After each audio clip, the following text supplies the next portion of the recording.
right now, the Bengals have gone through a third of their schedule, and this segment will kind of, I don't know what you want to call it, maybe going back to school or whatever, but it's report card time as the Bengals have finished their first third of the schedule, and I would like to get your guys' take on some grades. Not only from the coaches, but offensively, defensively, special teams. Um, and really think through. I mean, I don't want this to take a ton of time, but really think through the players, the specific positional groups, and all of that as you factor in your grades. Connor, I'll start with you because I know Scott is putting together a post on this on Cincy Jungle, which I hope you guys will all check out, and we'll get his thoughts in just a minute. But Connor, let's start with grades. Give me your coach's grade to start, For and why. me, yeah. So I think if we're going overall for coaches, I'm gonna go like D. But if we're going by in terms of like expectation level and like expectation level is like above expectation level is an A, expectation level is C. I'm or like I think they've done just as good, if not a little better than what they've expectations. I would say just like a C plus, B minus. They've played four tough teams, and like we said, there's only so many excuses you can make. But I mean, there haven't really been a ton of clock management issues. I don't think there haven't been. I mean, it's just a matter of intangible things, like we were all kind of saying. The team just bowed out, kind of again in Denver, and they bowed out in New England, and I mean in Pittsburgh, it was that was just a strange game in general. I really don't know what to make of the coaching staff. I don't think Zampezi is half as bad as people are making him out to be. I think he just is dealing with an offense that has a ton of new pieces and a lack of continuity on the offensive line. And I don't know who to blame for the offensive line. I can't just point a finger because I don't know who. Like, I don't think anyone who is watching the Bengals truly knows what is to blame for the offensive line. Maybe it's Paul Alexander. Maybe it's maybe it's Oguehi, maybe it's Whitworth, maybe it's Zeitler, maybe it's none of no. It's not like there's one shining star on the offensive line right now. I mean, Whitworth has been human. I mean, we can get into this mess right now, but the only guys I think who have played to expectation level or higher are Clint Bowling and Russell Bodine, and I mean that's not very encouraging Bars when pretty low for Bodine. Let's be honest about that one. yeah, you're not wrong. I mean, he's improved this year, and but his improvement means he's okay, number like 19 to 50, like 15 to 20 area at best of where he's at. And so and that's just according to Pro Football Focus. What do I know about offensive line? Nothing. That's the answer. I don't know. So I don't know who to blame for the Bengals' problems, and maybe that's why I'm being kind of lenient on the coaching. Is that I really don't know. I mean, how much of these struggles have been on the players? How much have been on the coaches? It's hard to tell. I'm just gonna keep knocking on this momentum argument. It's just there's so many things. I'm not gonna pretend like I know all the answers because I don't. And anyone who thinks they do know all the answers is either just I don't want to insult people, but I don't think anyone knows the answers. I don't think. Yeah, I mean that's pretty much where I'm at right now, and so it's just yeah, I would go like somewhere between a B minus and just a solid C because expectation level was not very. I don't think it should have. I don't have a firm grasp of where it was. I don't think anyone should have been expecting and make Dalton an MVP. But that's the thing. Dalton has been just as good this year, which I think has gone completely under the radar. People were thinking, oh, what if Dalton isn't the guy he was last year? He is the guy he was last year, and I think Zampezi deserves some credit for that, especially seeing as though the offensive line has had the struggles that it's been having. So I mean, I don't know. It's mediocre for me, which is pretty cliche of the Bengals. So we'll say C plus for coaching from Connor. Scott, Yeah, your yeah. grade?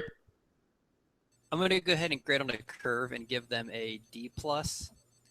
And one of the reasons I want to say that is we kind of hit on it earlier, the whole idea of them having troubles adjusting to the game, the flow of the game, what the teams are doing, trying to counter.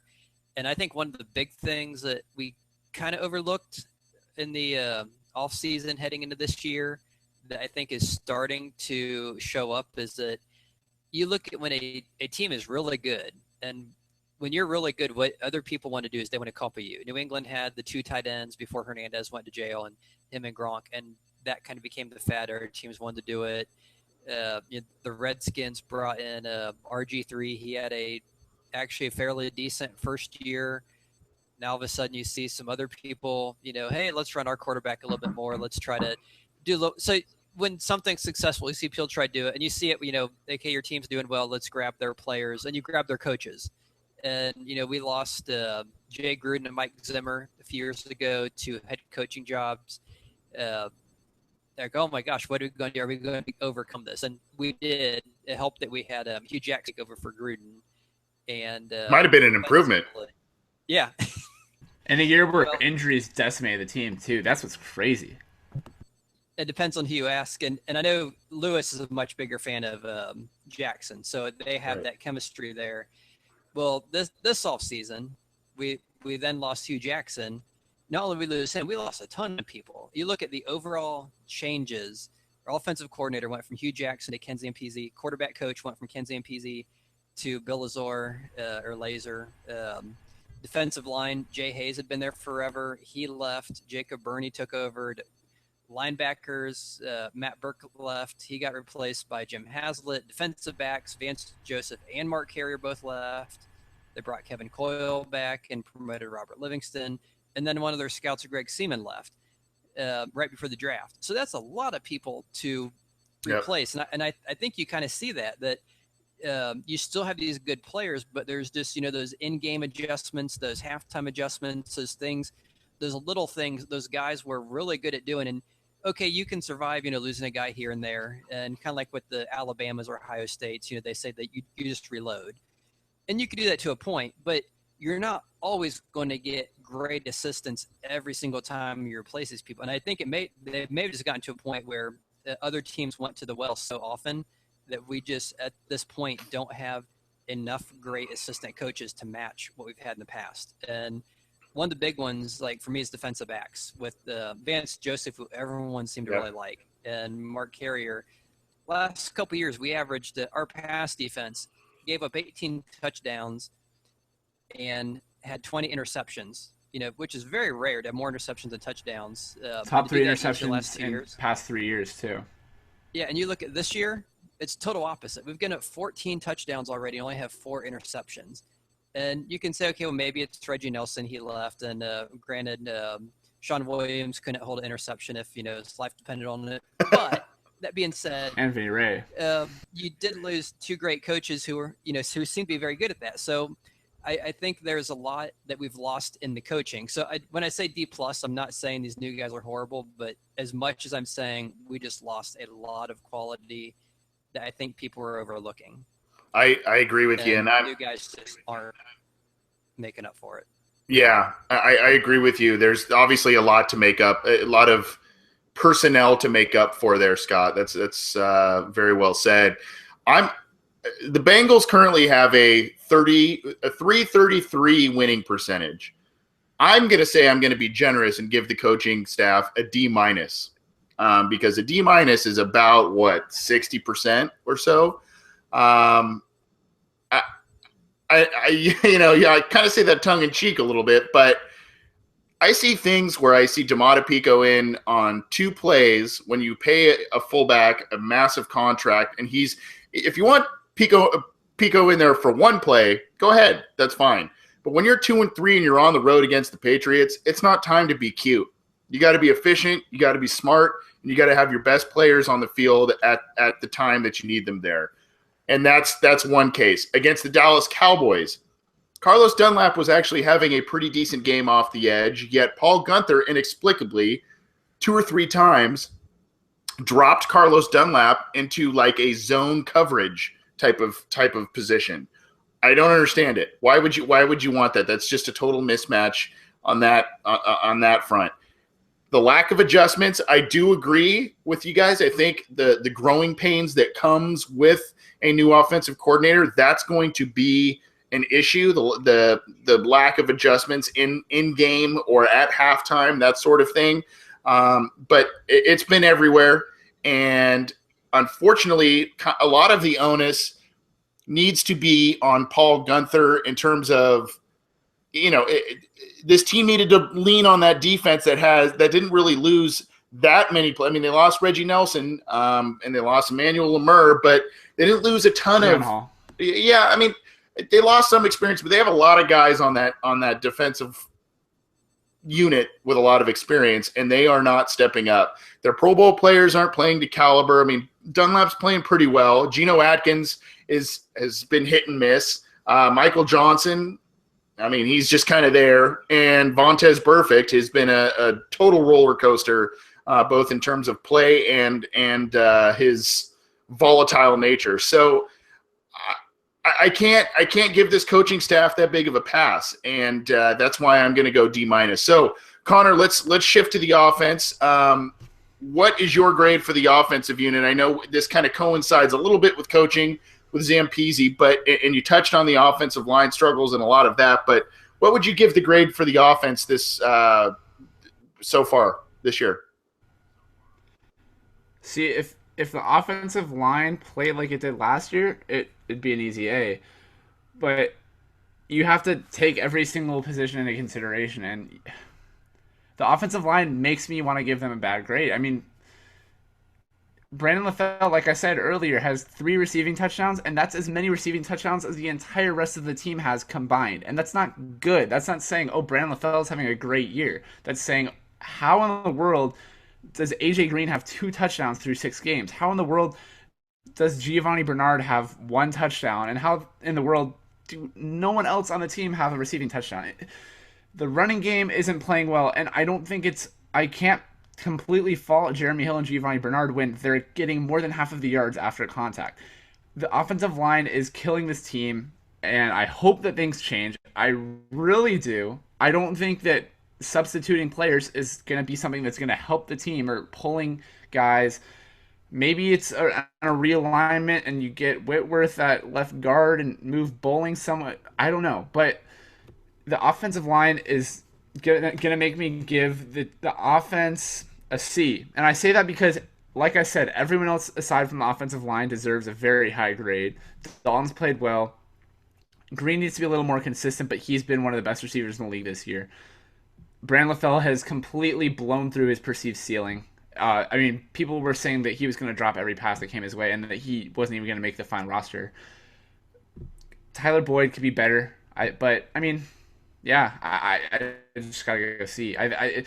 Everyone is at an A for not the offensive line. The offensive line is at an F because it's just you expect Whitworth to be Whitworth. You expect Zeitler to be Zeitler, especially when their 2 best players are the guys who are playing so much lower than their perceived playing level, and in the fact that it's a contract year. So what this whole contract year thing? I just don't understand it.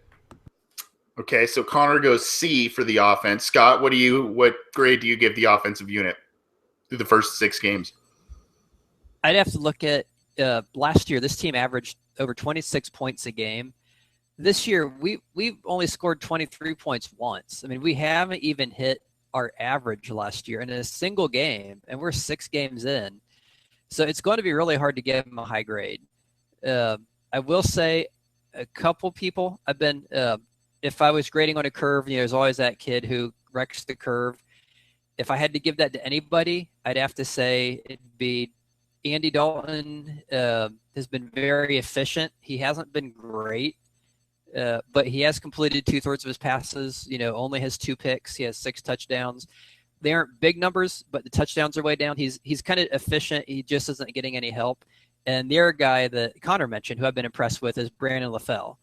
He's caught 23 of 37 targets, which I think is right now his 2nd best year he's had in his whole career, like 6, 7, 8 years. So he's having a really good year. His 3 touchdowns, you mentioned, it's the highest on the team. So he's doing more than I think fans expected from him. I think a lot of guys thought after preseason, Boyd is definitely going to push him for the number 2. And Boyd's pretty much non-existent most games. CJ Uzama seems to be the guy they love throwing to more than Boyd, which I think shocks a lot of people. And I don't know if it's just because they want to throw to Eifert and Eifert's not there, and so the play just calls for Uzama, or they just really love him. But yeah, when you can't even hit your average after 6 games, it's hard to give you a high grade. So I'm going to say overall, That's brutal. I want to go lower than I can't go lower than the coaches because with all the coaching turnover, everything we've talked about, and I give them a D plus. So I'd have to say C minus minus. It's like flat. It's like the what is it, the grade school grade, the check plus plus or check plus or something, right? No, I like it. C Every minus teacher has a minus. different system. Yeah, C minus minus. I like it. Okay, I agree with both of you, and I think I'll fall somewhere in the middle for the offense with both of you between Scott's C minus minus and Connor's. Connor, you said C. Is that right? Okay, so I'll go C minus. The one saving grace for this offense is their lack of turning the football over. And if there's one thing Zampese has done is he has made Jeremy Hill more sure-handed. And that's on Jeremy Hill as well. Let's not and Kyle Kasky, the running backs coach. That's a group effort there, but he has been far more sure-handed, though we would like to see more big plays and more stellar runs. He has been more sure-handed already this year than he was last year. Giovanni Bernard, I believe, has one lost fumble, but that's one lost fumble between your two primary backs is not a bad thing through 6 games, I don't think. Andy Dalton, I think you said, Scott, has 1 or 2 interceptions this year. Very, very efficient with the football. They are taking care of it. The problem, and you would think when they're that efficient with the football and they're taking that good care of the football, that it would translate to so many more wins. But they're terrible on third down. They're terrible in the red zone. They can't get creative when they need to get creative. And when you see Zampese get into these Hugh Jackson-like formations with the 3 linemen up front, and then they split them out wide, and then they bring them back in, it's still a predictable swing pass type of play or a screen pass to a wide receiver, and it hasn't worked to the same success as it did last year. So for that, I think just because the turnovers have been minimal, and that's great to see, especially under a new coordinator, but the lack of explosive plays and the lack of big plays on third down and in the red zone, to me, gives a C minus for me on the defense, or on the offense. Excuse me. Let's transition to the defense, though. Connor, your grade for the defense so far this year? Defense is the trickiest one, and I think that it has to do with the fact that the defensive line isn't putting up the numbers it put up last year. The linebackers are not doing anything. But there have been improvements. We saw Will Clark and Marcus Hunt early in the year show pretty encouraging signs of progress. Drake Kirkpatrick has been a different player this year. I know people are going to say he hasn't been, but that's even in the New England game, he was the best corner on the team aside from the one penalty, which was pretty questionable at best. So, I mean, there have been improvements, and on offense, there haven't been any players who have, like we said, LaFell, has played better than his perceived ceiling. Russell Bodine has improved, but he hasn't improved to the degree that Dre has. Dre has been a very good corner, an average or better corner in comparison to being one of the worst in the NFL per Pro Football Focus metrics last year. He only allowed 1 touchdown last year, but he wasn't useful in run support, and he very often gave up 7, 8 yard, 10-yard completions and gave opponents first downs like very frequently. And I mean, it's just, I see the improvement from Kirkpatrick, and I see that they're playing without Reggie Nelson, who was a huge part of the defense last year. They're playing, I mean, the same excuses be made on offense, I guess, but they have a lot of young players that are, or I should say inexperienced players who are seeing the field.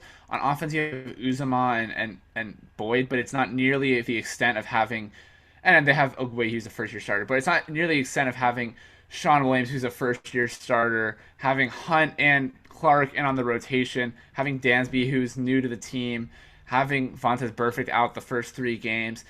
It's just, and Ray Maluga just honestly not being capable of playing in an obvious passing situation. You have to make the most of your limited resources there, and so I'm still even trying to think of a grade here, because there have been bright spots, but I think the defense has been just as disappointing as the offense. I mean, they gave up a ton of points to Denver. They didn't play very well against Pittsburgh or New England. Like they've played great at times, but it's such a huge inconsistency. I'm gonna go D+. D+ for the defense from Connor. Scott, your take on the defense so far through the first 6 games for the Bengals? Yeah, when you're 2-4, I mean, it's real hard to give you a good grade, and I just feel I'm like the teacher. I just feel kind of bad constantly giving them a bad grade on everything. So I'm going to try to see if I can find a reason to be more generous. I just am not sure if I can. When I look at last year, I think going into last week, they were first in the NFL in points against, and I think Seattle beat them by like 0.1 points. They were, I think, third after because the week 17, I think, screwed them because they lost. I think they were behind Seattle and Denver. Like they were, I think, they were first points. Entering week 17. Yeah, they were up until last week. They were first. I think they finished like 17.2 points against or something. This year, outside of the Miami game, and we already kind of hit on how Miami is just has all sorts of problems. Outside of Miami, they've given up at least 22 points every game. 22, 24, 29, 28, 35. I mean, they just aren't stopping people from scoring. And when you look at that, I mean, that's, what football, it's, you score more points than the opponent. Well, when you're giving up 25, 30 points every week, and everything we just said about the offense, it's really hard to win football games. And they've got in theory, they have the guys to do it. I mean, we've kind of hit on all these guys they have, and it's not like it's a bad roster. So, they have the people. It's just not happening. But some of the stuff, interestingly enough, is happening. You look at some of the numbers, and granted, numbers will tell you whatever you want to read into them. But you look at something like the number of yards they've given up per drive. So kind of an arbitrary number, I know. But last year, they gave up like 30.3 yards per drive. This year, it's 32. So they're giving up about the same number of yards per drive. Passing yards per game is roughly the same last year versus this year. It's like 247 or something like that. The big difference is just the points. They're just giving up a lot more points. And I think part of the reason, if I were trying to analyze everything and try to figure out what's going on here, I think part of it is the offense is killing them, because last year the offense was scoring a lot. And when you score a lot, you really kind of dictate what your opponent has to do. You go up by 2-3 touchdowns, you force them into throwing situations. The defense can play that. They know, hey, we're up by 2 scores. We can pass rush more. We can scheme a little differently because we know you have to catch up. Well, this year when we can't, get a lead or keep a lead, and it's the amount of minutes the Bengals had a lead this year is pretty much non-existent. And when that happens, the offense can pretty much do whatever they want to. They want to run, they want to throw. You're kind of on your heels. You aren't allowed to be you can't be as predictable in guessing what the opponent's going to do. So I think that hinders them a lot. And when the team's punting all the time and not on the field very long, you're doing 3 and outs, you're on the field more. So you're getting worn down more. You're on the field more often. You don't have the benefit of being able to know what the offense is going to do because you force them into playing from behind. You're letting them play from ahead. So they're able to play on schedule. They're able to script things, do what they want to do. So I think a lot of things have kind of worked against the defense this year. So I'm going to be a little more lenient, and I'm going to give them just a C, kind of right in the middle of the C range. Okay, C from Scott for the defense. It's actually a pretty accurate assessment, Scott, because if you take into account yards per game as the rankings for the Bengals defense, they're number 15 overall. They're number 17, I believe, against the pass, and number 20 against the rush. So, a C. And by the way, that's me trying to match all your impressive stats, Scott, in case you were wondering. It's hard for me because I always had such high expectations for this group. And even in 2014, when the pass rush wasn't doing well and the offense was really struggling, the secondary stepped up huge. And in 2015, the Carlos Dunlap Pro Bowler, Geno Atkins had a huge year. I have come to rely on this group so much, and their star players, it's kind of a theme across the board. Their star players are not playing up to what we're used to. And Dunlap's had a pretty decent year. I mentioned that earlier. Atkins has had some big plays, but has been a complete no-show in a couple of other big games, which is, we know he's the key to what this entire defense does. Getting pressure up front in the middle and taking double teams, allowing other guys to get in and get penetration. I mean, that's what he does, and it hasn't been working out. And we can say Vontaze Burfict's absence through the first 3 games played a part. He's had some pretty good plays so far since being back. He's had some moments, but overall, I just haven't been that impressed. And I worry because it seems like such a theme across the board for the team. I just worry if this hangover effect from what happened last January is sinking into this team. And, if messages have gotten stale, I mean, this is a whole nother topic in its own, but I just worry about that a little bit. I'll go C-. I mean, they're doing enough to keep the Bengals in the game for the most part, but I mentioned some coaching decisions on defense by Gunther earlier with Dunlap playing in coverage. There's been some big rushing performances, especially by Ezekiel Elliott recently. So I guess I'll go C- for the defense based on. I think what makes the defense so hard to grade is the fact that what can make things better. Like on offense, we can all say until Eifert comes back and let's say he doesn't perform well, that we can always have that. Oh well, Eifert might come back soon. We always have the the guys are young, Cedric Ogbuehi and Tyler Boyd.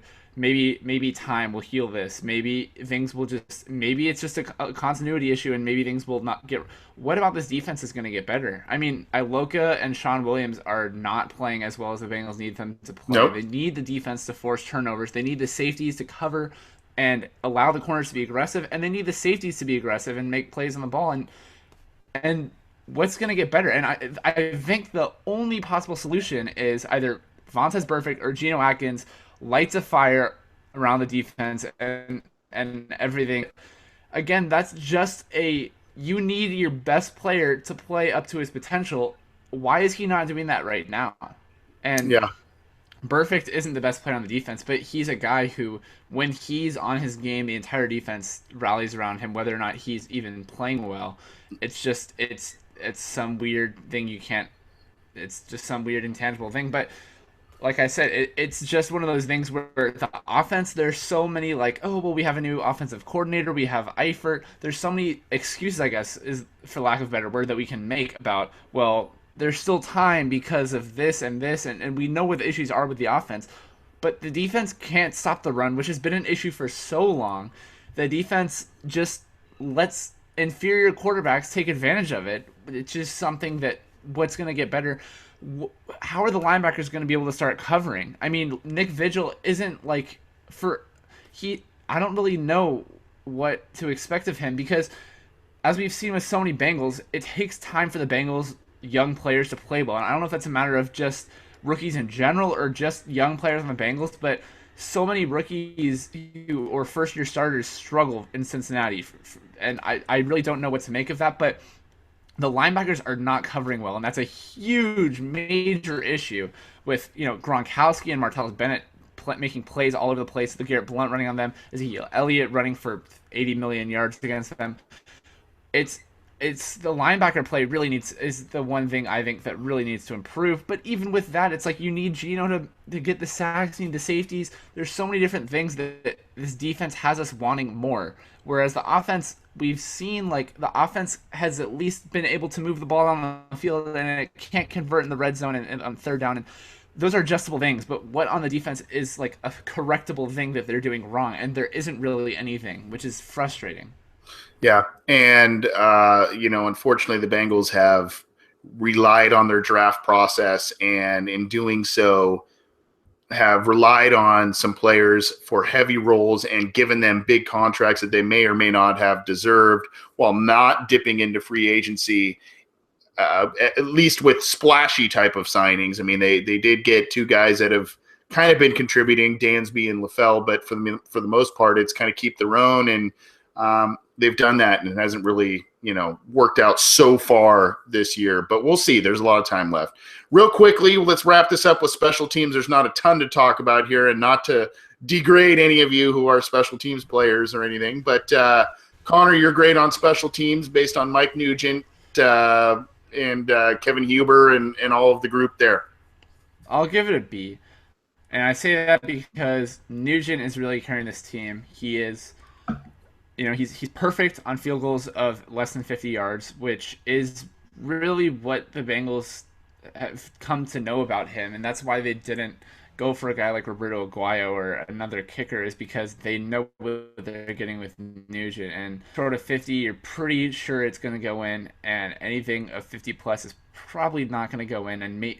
And maybe a kick or two swings one way or the other from inside 50 or outside of 50. But Marvin Lewis knows he has Kevin Huber, who's very good at pinning opponents deep. I believe he's a third of his punts have been down inside the 20, which is very, very impressive. He's always been pretty good at that, and his net yards are down compared to years total is the past 10 years or whatever. But I think that also, like we've been saying earlier, it has to do with the offense not driving. It has to do with the defense just putting the team in poor field. I mean, the offense and the defense are just not playing well, and the coaching hasn't been as good as it's been in years past, and so it's hard for me to just give the special teams a bad grade when there really hasn't been. The special teams hasn't given up a huge returning touchdown to my knowledge, or to my memory, I should say.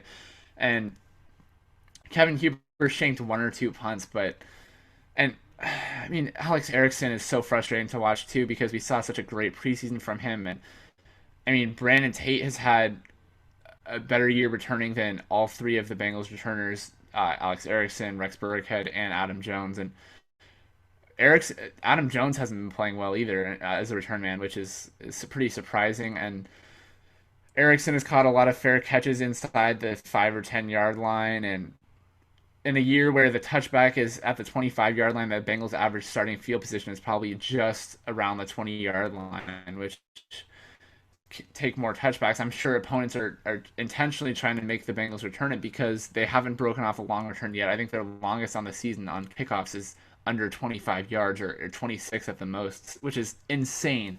So, I mean, yeah, I'll give them a B. Okay, B from Connor. Scott, special teams grade? Yeah, I'm kind of on the same boat as Connor is on that. I think if you look at overall, as far as the kicking, Huber is solid. Nugent is off to one of his best years since his second year in the league.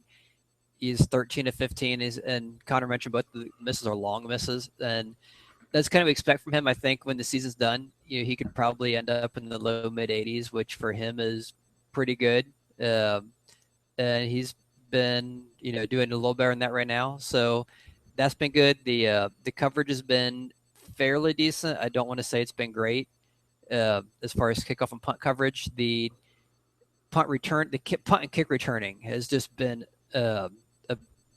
abysmal, which is pretty hard to say when we kept complaining, oh, Brandon Tate, when are we going to get rid of Brandon Tate? When are we going to get rid of Brandon Tate? Finally, we got rid of Brandon Tate. And then, no one wants to say it, but it's like, oh, crap, can we get Brandon Tate back? Because our punt returning, we're averaging 6.1 yards per return, which is pretty dreadful. And our opponents are getting about 9. Our kickoff return average is under 20. And you figure most of these are being returned from just inside the 20-yard line. So as Connor mentioned, our starting position is pretty lousy because they'll get it 5 yards deep and then they run it out to the 17 and they're tackled. Yeah. And the whole point with the touchback going to the 25 is to keep you from doing that because they don't want people crashing and hitting each other. So if you can't return the ball past the 20, why are you even taking it out? And it just there have been some frustrating things, but I can't say it's been as frustrating as the offense and defense. And maybe it's because special teams is only on the field for a few minutes, so you don't have as much time to be frustrated by it. It's easier to not be as annoyed when you don't have to deal with it as often. So I would say I'll give them I think I went D minus and then D plus, or C minus, minus, and C. So I'm going to go ahead and give them a C plus. I'm just going to keep getting higher.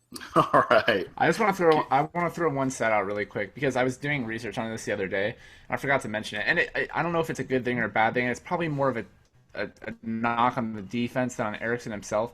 But Erickson has returned 8 punts and fair caught 8 punts, which is just insane to me that he's fair caught that many punts. I'm pretty sure that's about as many as Tate fair caught all of last year, and that's through 6 games. Yeah, and obviously that's speaks to punt coverage, but it also speaks to, I mean, if you see Erickson, he's caught quite a few, fair caught a couple of those that he probably should not have fair caught deep inside the Bengals' own territory. But one thing to note here, and it plays into that stat, Connor, and it plays into some of the stats you threw out, Scott. Cedric Pearman is not here. He got hurt at this preseason. He's made the Pro Bowl as a special teamer for a specific reason. The Bengals have hung on to him and gave him a roster spot for so many years for a specific reason, and that is because he does the dirty work. He blocks well. He can return in a pinch, but he does everything on special teams, and they do not have him right now, and I think they miss him. I don't think he would exponentially rise, the return yards and whatever we're talking about, but I think definitely they miss that guy. I'll just go B minus. Just real quickly, I think Mike Nugent has played very well, especially after a terrible preseason. He has kicked very well. He missed two kicks, but they were long, and one of them, I believe, was at Heinz Field. That I don't think anyone likes kicking at Heinz Field. So he's been pretty money, and even with the move back of the extra points, he's been money there. So can't really complain. Kevin Huber hasn't looked the same, but he still has had a couple of nice punts here and there, so can't really complain there. But the only big complaint is the return game, which you guys noted is nowhere near the same. And there's been a lot less usage of Adam Jones in that respect too. But even when he is in, he's either fumbled or hasn't really done much. So, a lot left to be desired from the return game.